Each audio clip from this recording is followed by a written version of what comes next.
good. Anong good ano na? Good afternoon. Ang hirap nung may ganito pala sa paa, no? Pag sa semento. Yung paa namin meron ng ice spikes. Para hindi nakakadulas. O, iba nga yung lakad niya, no? Ibang lakad niya pag nasa semento. Iba yung lakad pag nasa snow.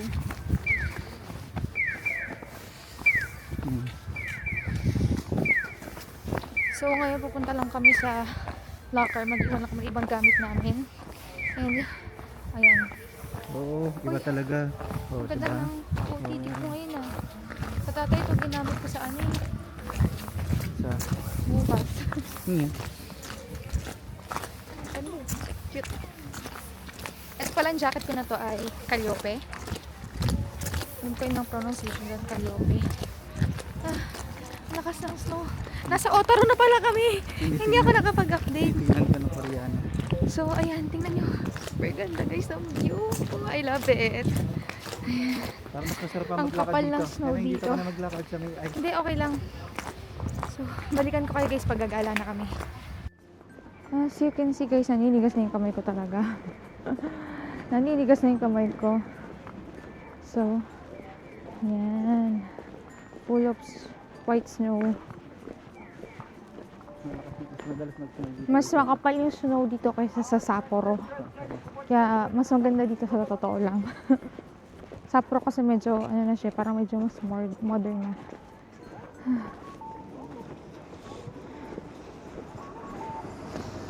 Wala nga lang Starbucks.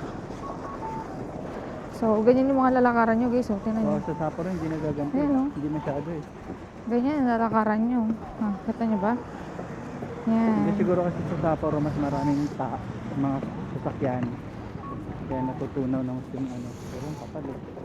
Kapal ng mga, tsaka ang tataas ng snow sa paligid. Sa Sapporo hindi ganito kataas no. Hindi. Dito nga gilid. It's so cold. Kaya yung iba ata dito nag-stay yun. Iba dito talaga sila nag-check-in. Hindi sa Parang maganda nga dito mag ano rin, no? mag-ilang araw na. Sa susunod nga. Parang gusto kong mag ano dito, mag-stay. Susunod mag-stay kami dito. Parang kaysa Sapporo, mas okay dito. Kaya yung iba nakikita ko dito diretso eh. Ngayon nga lang dapat. Bibili ka ng ano, ng Yan, may ticket. KFC. Umaga ka bibili ng ticket. Pero hindi lalo kami na- nag-ano guys, nag-KFC sa mga ganito. Nararamdaman sa food talaga. Ito yung sa kabila. Hindi gas na yung daliri ko. Mamaya na ulit guys. And we are now at the very famous Otaro Bridge. Ang tigas na ng bibig ko sa pagsasalita guys. So, ang hirap igalaw ng bibig. Papakita ko sa inyo. Ayan siya. Look how amazing the view is. Grabe. Ang ganda naman talaga. Diba? Ganun yung view. Ganda, diba? So, nakatawid na kami guys ng Otaro Canal. Ayan. Andun yun. Ayan yung part na yung area dun. Wala akong daliri eh. So, ngayon ang papasukin namin ay ito. Otaro Denoki Madulas ka. Koji. So, hindi pala ako naririnig na ko yung mic ko.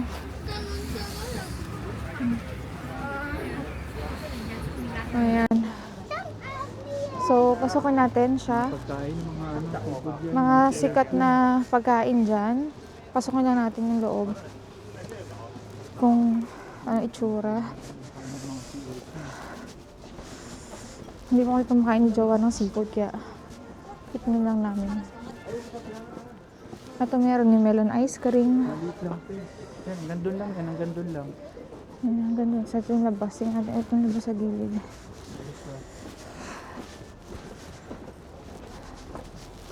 Ayan siya. Ganda. Yan lang yan, maliit lang yan. Saan yung scenario? Hello Kitty. Ano sa piling ko dun yun, yung loob niyan. Ayan, lalakad tayo sa alin. Medyo careful maglakad kasi hindi ako ma-alien eh. Kasi very slippery talaga yung sahig guys. Sobrang dami nang nadulas talaga. Kaya nagkabit kami ng ice spike. Kasi pag wala rin talaga. Yung kamay ko guys, sobrang lamig. Hindi ko na naman siya magalaw. Kasi kamay mo. Ang hirap. Pag lahat pa lang kamay mo, may putol yung ano. Dito. Hindi ko naman alam kung paano ko kayo i-rotate. Ako rotate. Ano yung rotate? Ito? Oo. Okay, Ayan. hirap. Ganda guys, oh. Kita nyo? It's so nice. Very nicey. Bakit sa kabila? Bakit sa kabila? Grabe yung dami na dudulas. Ayan.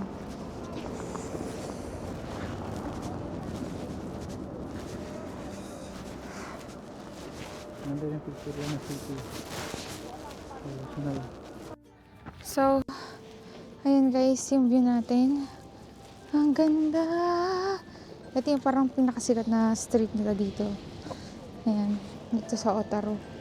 4:30 na, pero 4:30 pa lang, nagsastart ng dumilim. So, ayun siya guys. PR! Ay, pero si Jowa. Hindi ko makita. Andito kami ngayon guys sa Otaru. Yan yung very sikat na Hokkaido milk. Yan, mga Hokkaido sila dito. So, sikat ang Hokkaido na mga ice cream. Hokkaido milk ice cream.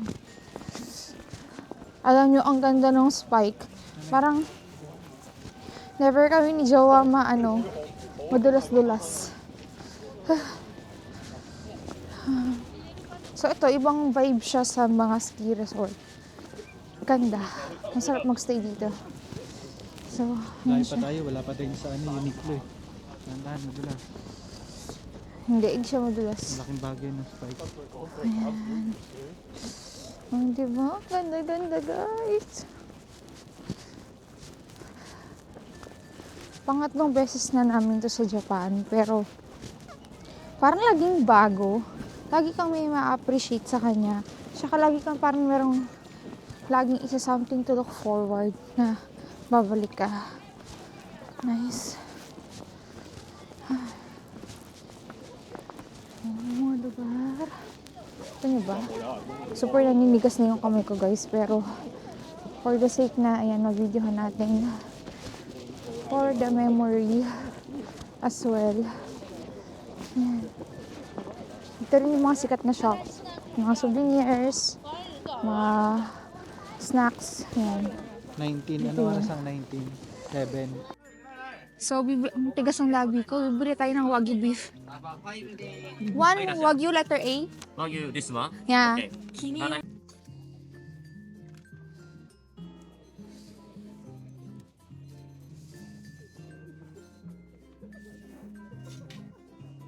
So, take two. Natuluan ako ng sauce. Tikman na natin yung Wagyu beef.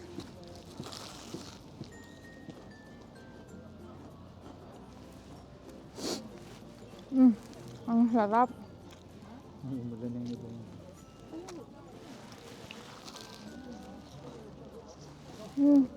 Kahit walang sauce, ang sarap.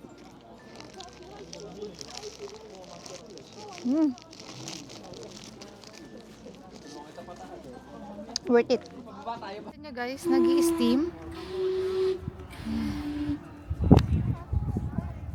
Wala na, tapos na. Tapos na yun. Bilis. Pero naabutan natin. Ayun na. Ayan, siya pa. Isa, lapit tayo.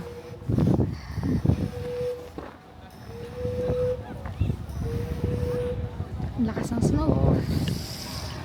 Dapat lang, dapat 5 yun ah. Ayun, buti naabutan natin yung pang 5 o'clock na steam. Ayan siya eh. Doon o. Ang lamig sa daliri. Sobrang ng lakas. Yung mic mo hindi naka-on, no? Yaman na, tahimik naman eh. Dito tayo sa Koromi Cafe. Hello Kitty. Hindi, mas gusto ko ng Koromi. Mas gusto ko ng Koromi. Yung mic para ako nalang marinig niyo. Kasi kung ano sinasabi ni Jowa. Actually, kaya lang kami pumasok dito. Hindi na kaya ng kamay ko. Hindi ko na siya magalaw. Ano yan? Ay, hindi, nagbabalat pala. Magbabalat.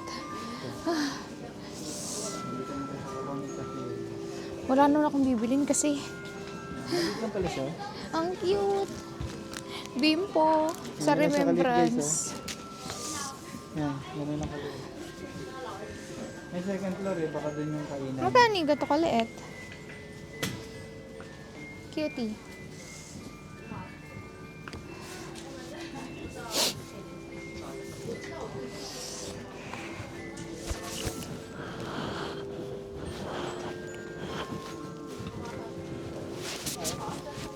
Ito gusto ko, mister. Ito. Tapos ang alam ko sa taas ng exhibition. Kurumi. Ayan na guys, ang Otaru kanal ng gabi. Di ko na mo-on yung mic guys kasi nakatago sa puffer jacket ko. Pero ayan.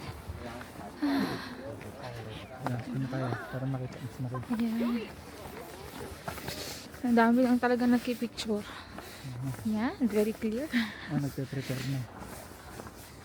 Meron kasing meron kasi dito ang mga sikat na iconic na wala. Ito yung sikat dati na di ba, mister? Meron pang kalugtong to eh. Dun sa kabila. Yan, Yung- pero ito lang normal yan na talaga eh. Ito mahaba na. Ito yung usually na nilalakaran. Taas ng snow. So, pag pala guys, pag magsasaporo kayo, Sapporo. Pag gusto nyo, kita nyo ba sa bibig ko ng hirap na ibuk at igalaw? Pag gusto nyo makapalang snow, hindi kayo sa Sapporo. Sa mas bandang taas pa kayo. Pwede kayo magstay ng, naninigas yung baba ko. Pwede kayo magstay ng Ito nga, taro. Otaru or Furano. Yan yung talaga may enjoy yung snow, yung talaga makakapal. Pag Sapporo kasi, nasa gilid na lahat ng snow eh. Pero umuulan ng snow. Sneaky kasi sneaky. So, yun yung pinaka-best option nyo. Ang lamig talaga. Pero Uulan din naman ng snow doon pero. Oo, umuulan na snow. Halos araw-araw. Umuulan na hindi yun snow. hindi- Pero hindi ganyan yung parang accumulated na yung snow na ang kakapal sa gilid. Dalakaran na talaga ay pure snow, powdery, ganyan. Hindi siya ganun. Pati kalsada na.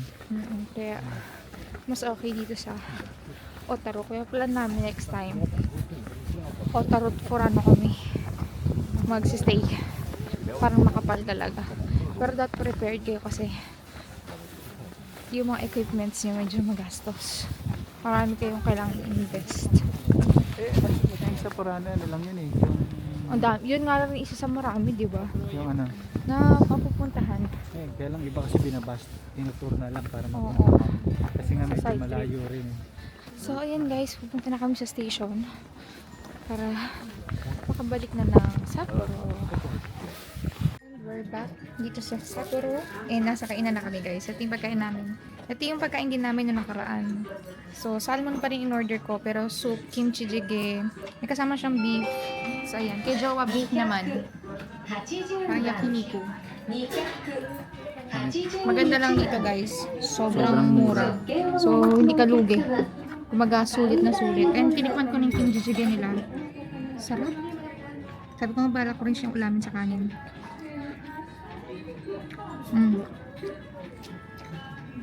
Sarap din niya sa kanin. The best. Parang tong lahat na to, 2-1 lang. So, sobrang mura. Kasama pa yung coke. Yung coke nila mura dito 100 lang. Sa labas 150 to. 180. Ganun.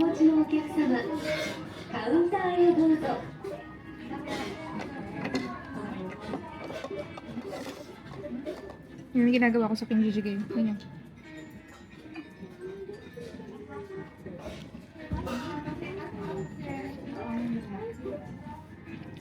Kaya jowa ang kasama. Miso-soup. Sarap. Hotel na kami guys. Ayan. Tawag dito.